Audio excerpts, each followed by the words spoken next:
Won't you come on in? Hope everybody's doing good out there. But I'm your host, Kyng Ralph. You are now watching Juke Boy Sports Show. Hope everybody's doing good out there in TV land.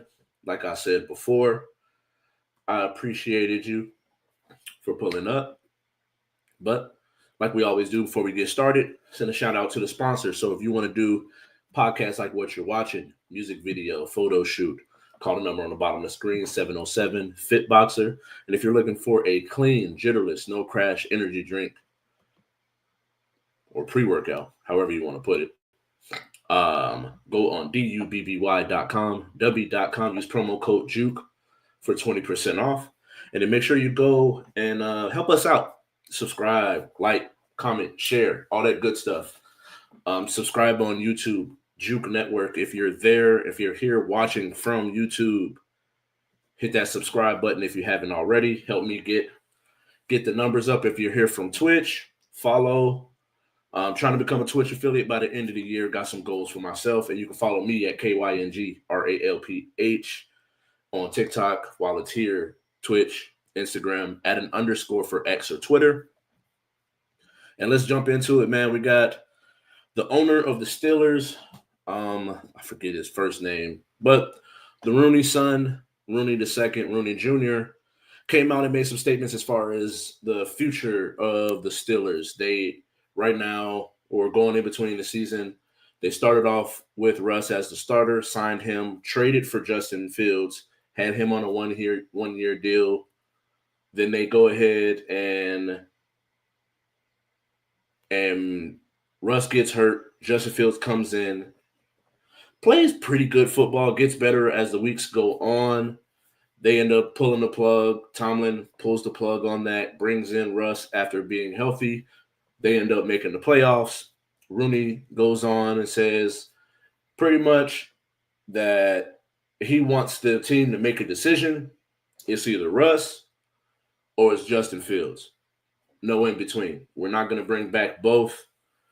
Going into this offseason, I intended and really ultimately I thought that they would end up going with Russ as the starter going forward, however long as it is. I anticipated Justin Fields being able to get an opportunity elsewhere. I would like to see the Raiders actually give him an opportunity.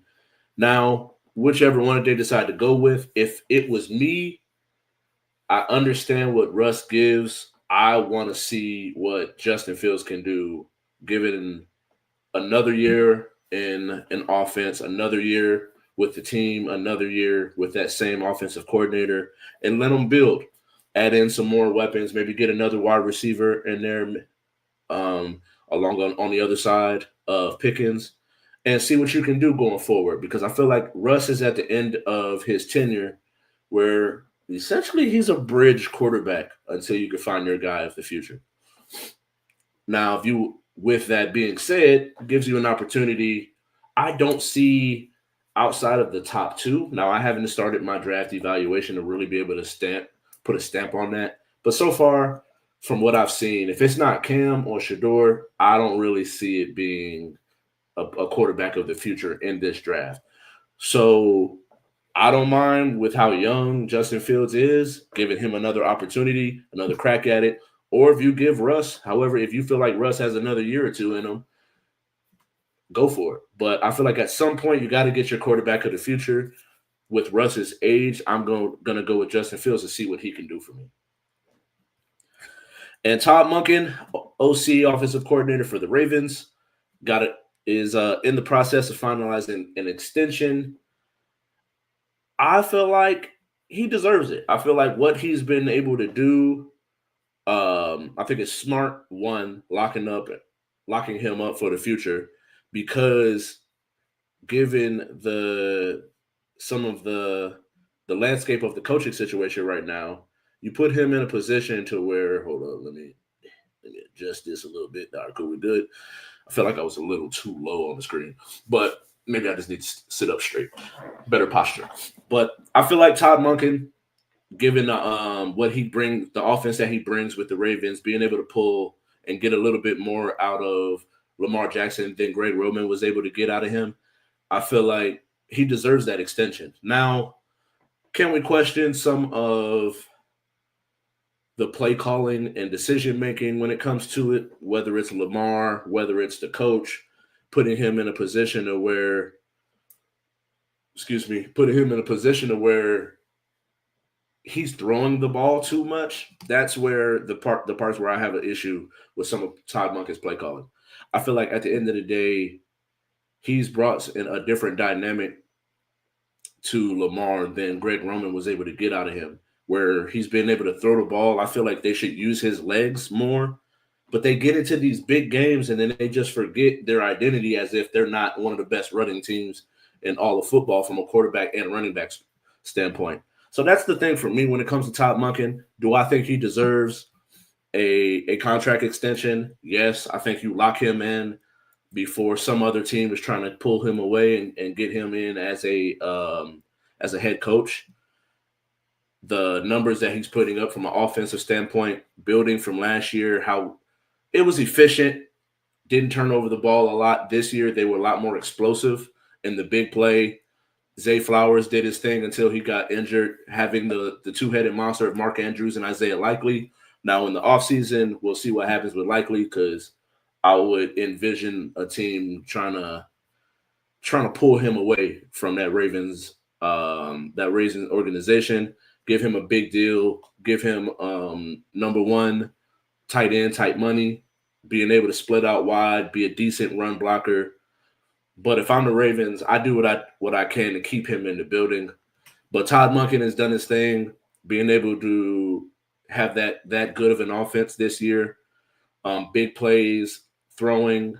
You have Derrick Henry in there, rushes for almost 2,000 yards at the age that he's at, being a couple years younger than me and still being able to play at a high level.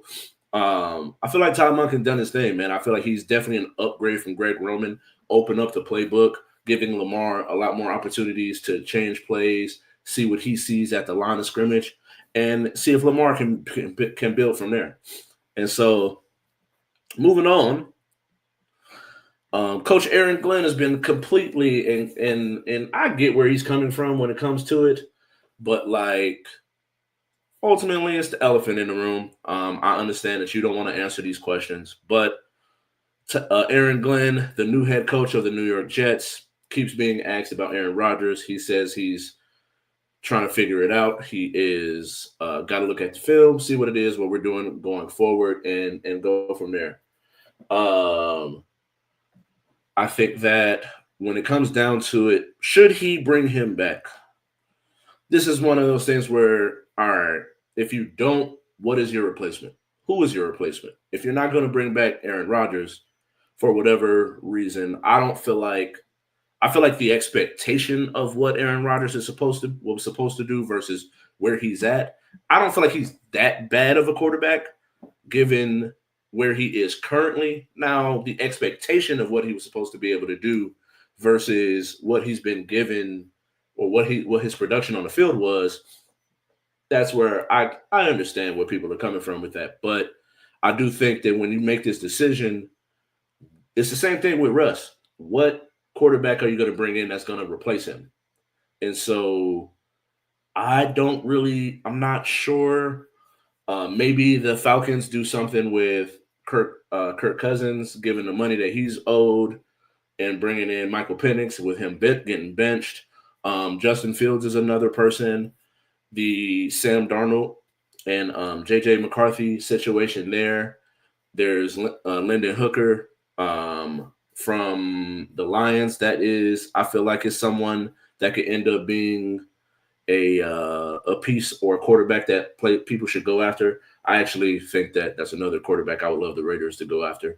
But I think with this decision, you got to think about, all right, who are you going to bring in that's going to be able to do better than what Aaron Rodgers was able to do? Or do you just tailor your team to do to Aaron Rodgers' strengths? And that's the decision that has to be made here. And I don't blame him for getting annoyed about the question, but at the same time, you do got to understand, like, this is the elephant in the room, bro. And so, as much as I I hate to say it. I called it. I just feel like as she's gotten older, the way that the new wave of young guard or perimeter talent in the W, I called it. I said Kelsey Plum would either need to come off the bench or we would have to move her. I anticipated her being moved in the expansion draft. It didn't happen. We lost Kate Martin in the process of that. But Kelsey Plum has been traded to the Los Angeles Sparks. We receive Jewel Lloyd from the Seattle Storm. And there was a 3-team trade. Let me pull up the particulars of the particular. 3-team trade. Aces. Because I know there's some draft picks that were involved. All right, let's see what we got here. All right, so Las Vegas Aces and the number 2 pick in the sending. Wait a minute, that's not as high as the pick because I don't think we getting the number 2 pick in that. Hold up, let me look this up because this low key capping.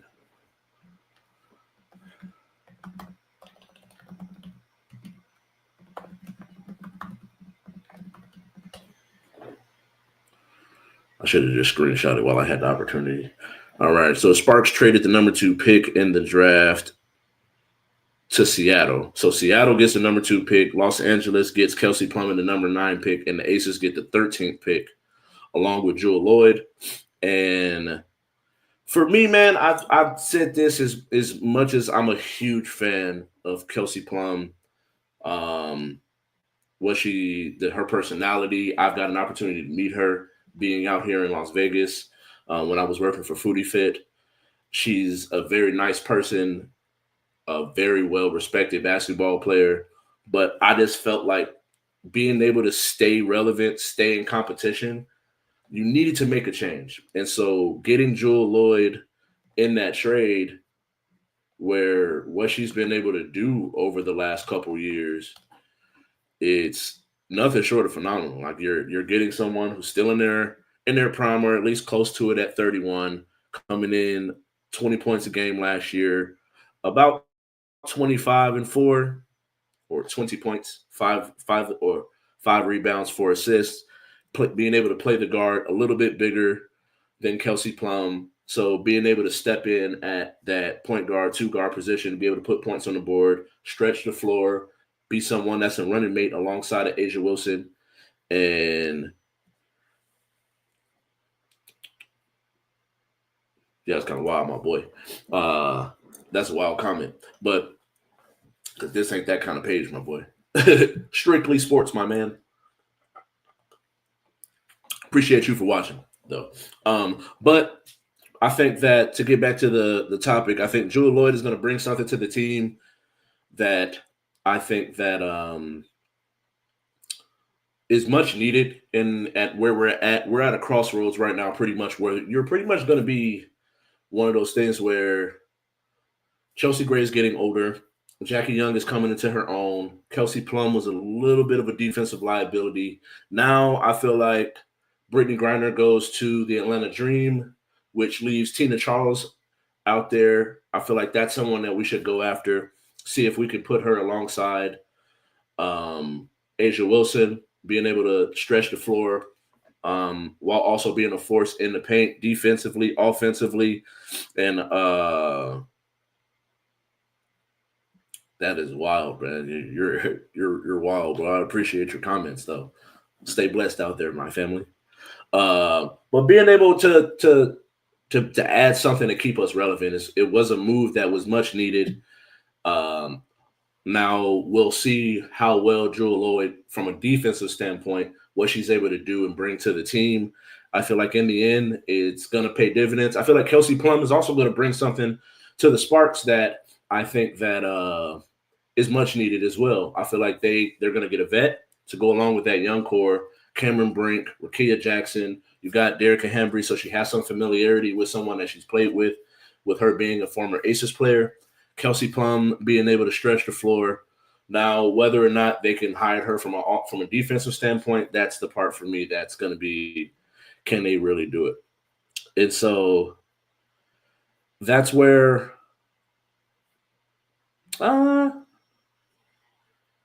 honestly, man, I feel like when it comes to the Ravens quarterbacks don't really have like a long history of quarterbacks, so I wouldn't put him high up the list if I'm really ranking him, but he's by far after Lamar, Joe,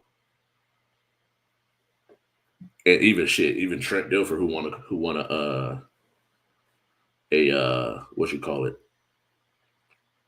a Super Bowl. So yeah, he didn't his hype that he had versus where he was at, what he actually did on the field. Now Steve McNair, yeah, I forgot Steve McNair because I always think about him when it comes to the Titans. But what he was able to do, Steve McNair is definitely the third. It's just a fact of if Joe Flacco didn't have that playoff success, I would definitely put Steve McNair as probably the best Ravens quarterback before Lamar came. And so back to the W, the trade. I'm in favor of it. I called it. I think that Kelsey Plum did great things for this city and for this team.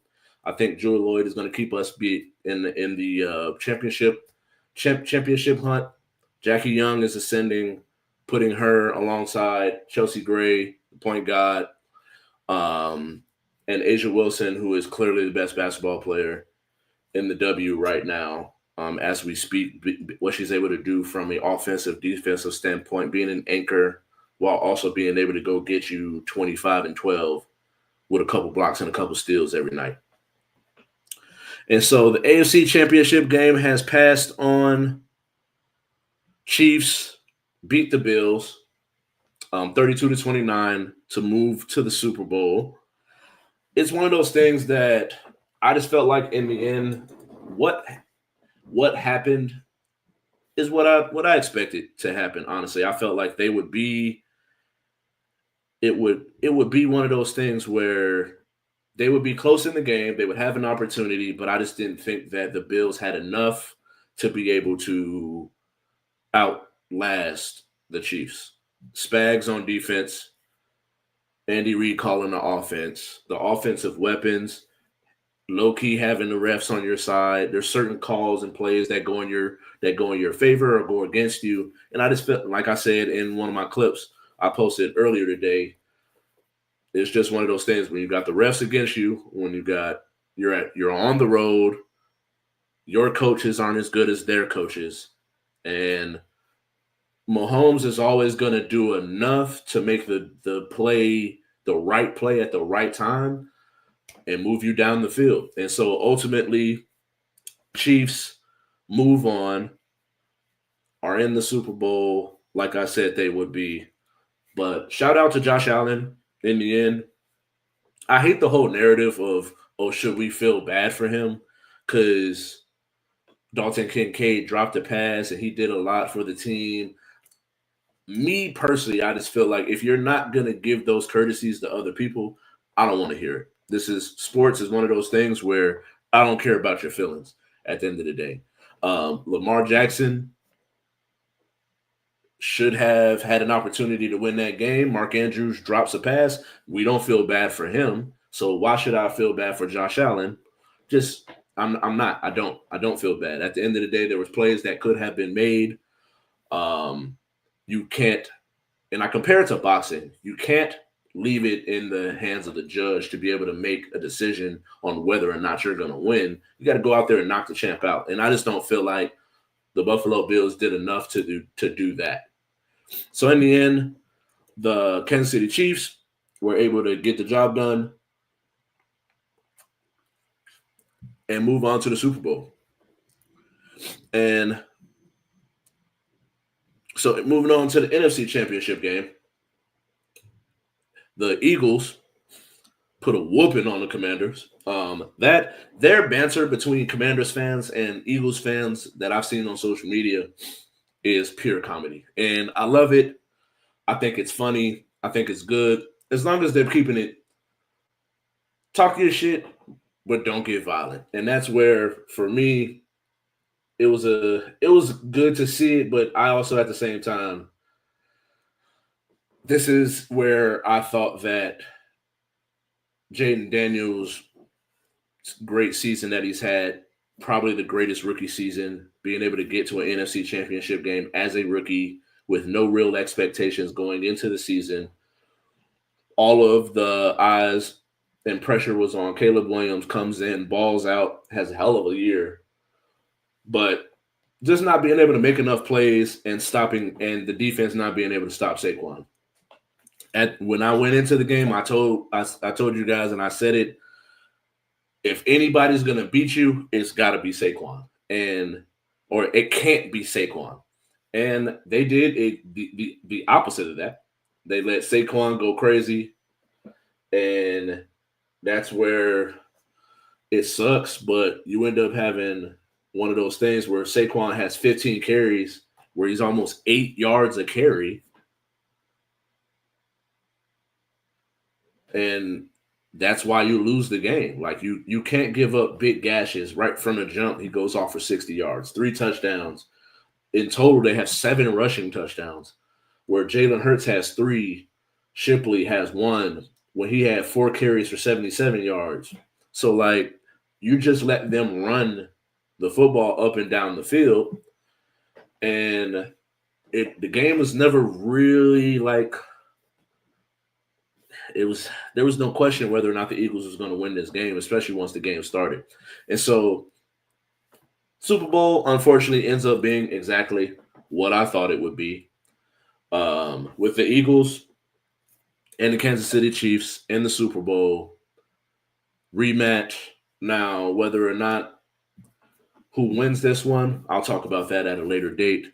But I feel like it's the best TV to keep the ratings up, because a Chiefs Commanders wouldn't have had the same oomph. A Commanders Bills wouldn't have had the same oomph. And so I do think in the end, in order to keep the ratings where the ratings are and keep them high, is going to be a good Super Bowl performance between SZA and Kendrick Lamar, having SZA with him. Then the Chiefs and Eagles getting that rematch. The Eagles get a chance to get their lick back with a retooled defense and a retooled offense. Having Saquon, like I mentioned before, I think it would be a great narrative for the running back position to be able to get Saquon to a position where he would be able to get the Super Bowl MVP and really prove that you need once. Yeah, there's some of those middle of the pack running backs that you can swap in and out, but those top 5 guys, like really the Josh Jacobs, the James Cooks, the McCaffreys, the Saquons, the Derrick Henrys, Aaron Jones. Once you get after that, it's really a lot of plug and really a lot of flip flop. Even like Devon Achane or Devon Achane. I think if you got a really good elite running back, it can pay dividends. And so I'm happy for Saquon and what he's been able to add to this Eagles team, and I'm curious to see what happens in the Super Bowl. And so going to the 2-minute drill, man. Jordan Poole playing with the Washington Wizards. Let's see what that record is. He comes out and says, "Oh, I should be a all-star." And so I feel like it's one of those things when you got the worst record in the league right now, it's hard to say that you should be an all-star. And so unless you got like just these crazy numbers, and I just don't see it, man. I don't see it. Now I would have to really sit there and go through it. 21-5. It's a decent year, but is it all-star worthy? Nah. Especially when your team is 6-39. Like, you got to be averaging like 30 and 8 or something. Like you got to have some gaudy numbers in order for you to be able to say with your chest that you should be an all-star. So for me, no, you shouldn't be an all-star. It's like you don't have all-star numbers and your team and you're not affecting winning. Now, have you had big moments and like you put up 40 against the Warriors? Like, yeah, you balled out, but you're not doing this on a consistent basis to where I could sit here and say night in and night out, you gonna go off for 30. And it's just you're just not consistent enough for me. And so, man, let me preach, let me vent, man. I feel like when it comes down to it, the hate that Bronny got going into this season, I understand the whole nepotism conversation and all of that. Would he have gotten drafted if he was not LeBron's son? No. Should he have gone back to college? Yes. But I feel like the expectation of what we expected from him, given the position and where he was drafted, just didn't necessarily match. I feel like the hate that LeBron gets was just transferred to Bronny. And so over the last couple weeks, I think Bronny tonight played in is back with the Lakers currently. Yeah, he played today, got 15 minutes. So we happy for him. 3 rebounds. Let's see, how many points did he have? Yeah, 3 rebounds and 1 assist, no points, all 15 minutes. I feel like let him progress, let him get better, and stop comparing him to his dad. He's a different player, different size, with a different expectation going into it. He had a 30-point game in the G League.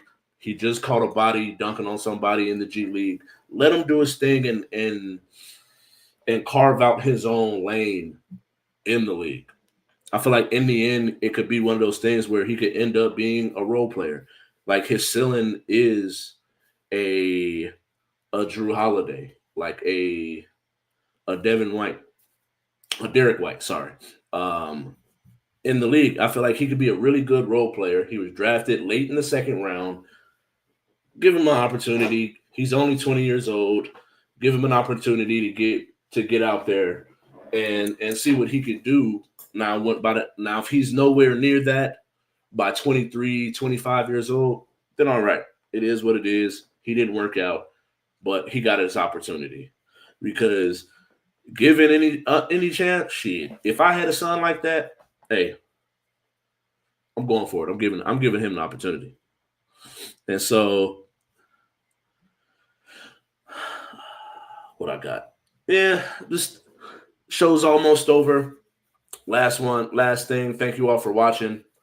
Scottie Pippen, let the shit go, bro. Like I keep seeing you on podcasts.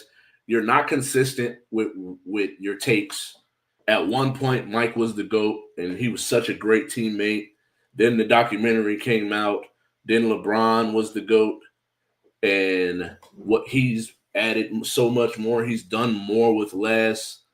Then at some point, now Magic is the GOAT to you, and you would have won 6 rings had you, even if you didn't have Mike. It's just stuff like that. It's like, bro, what are we doing here, bro? Like, what's really going on? Did Future fucking your woman really do this much to you, bro? Like, I don't get it. Your son is in the league hooping, playing really good basketball. I don't really get what's going through your head, man. You trying to sell books, and you're just all over the place. It sucks to see someone with such a legacy on the basketball court just start to. Now we talk about him so much for much other things rather than what he was able to do and contribute on a basketball court. And it sucks to see. Scottie, let it go. It happened. It's old news now. But thank you all for watching. I do got to get up out of here. If you're here from YouTube, hit that subscribe button. I really do appreciate you for chopping in. Some weird comments tonight, but thank you all for commenting as well. I do appreciate the engagements. But you can follow me at KYNG RALPH on TikTok while it's still here, Twitch, Instagram, add an underscore for X or Twitter. Go over to Instagram, type in Juke Sports Show, Juke Sports Show, JUK Sports Show. Follow us there for any content. clips, shorts, updates, breaking news as well. If you're here on Facebook, make sure you go over to Juke Network as well on Facebook. Once I get to 100 followers over there, I will be able to go live. So I'm trying to take it from the He Say She Say channel over to the Juke Network on YouTube. And then if you're here on Twitch, follow me. I'm trying to be a Twitch affiliate by the end of the year. Got some big goals. But thank you all for watching. I'm getting up out of here.